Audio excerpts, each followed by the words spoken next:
Hello guys, let's look how to edit Polaroids in Canva. Canva app open ചെയ്തതിന് ശേഷം അതിൽ ക്രിയേറ്റിൽ സെർച്ചിൽ പോയിട്ട് A4 document എന്ന് സെർച്ച് ചെയ്യാം. സോ ഒരുപാട് ഡോക്യുമെൻറ്റ്സ് അടിയിലേക്ക് ഉണ്ടാവും. ഞാനത് സെലക്ട് ചെയ്യുന്നുണ്ട്. ആൻഡ് അതിൽ അടിയിൽ എലമെൻസിൽ പോയിട്ട് പോളറോയിഡ് ഫ്രെയിം എന്ന് സെർച്ച് ചെയ്താൽ ഒരുപാട് ബ്ലാക്ക് ബോർഡറും ഏസ്തറ്റിക് ആയിട്ടുള്ള ഫ്രെയിംസൊക്കെ കാണാം. സോ ഞാനത് സെലക്ട് ചെയ്യുന്നുണ്ട്. ആൻഡ് അതിൻ്റെ സൈസ് അനുസരിച്ച് നമുക്ക് റെഡിയാക്കാം. ആൻഡ് ഞാനൊരു കോളത്തിൽ 4 ചെയ്യൽ. അപ്പം ഡ്യൂപ്ലിക്കേറ്റ് അടിച്ചിട്ട് നമുക്ക് ഇതുമാതിരി ഡ്യൂപ്ലിക്കേറ്റ് ചെയ്യാൻ പറ്റും. ആൻഡ് ഡിലീറ്റ് ചെയ്യണമെങ്കിൽ അങ്ങനെ ചെയ്യാം. സോ വേണ്ടത്ര പോളറോയിഡ്സ് അങ്ങനെ സെറ്റാക്കിയിട്ട് അടിയിൽ ഗാലറി പോയിട്ട് വേണ്ട ഫോട്ടോസൊക്കെ സെലക്ട് ആക്കി ആഡ് ടു പേജ് അടിക്കുക.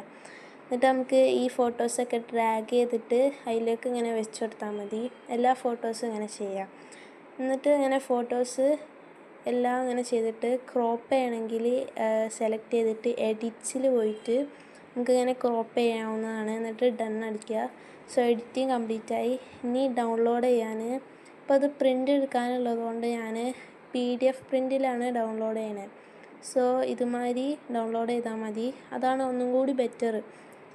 അപ്പം ഇങ്ങനെ ഡൗൺലോഡ് ചെയ്തതിന് ശേഷം നമുക്കിത് പ്രിൻ്റ് എടുക്കണ ആൾക്ക് അയച്ചു കൊടുത്താൽ മതി. So editing കംപ്ലീറ്റായി. ആൻഡ് ഈ ഒരു സൈസിലോട്ട് കട്ട് ചെയ്താൽ പോളറോയിഡ് സെറ്റായി. So okay bye.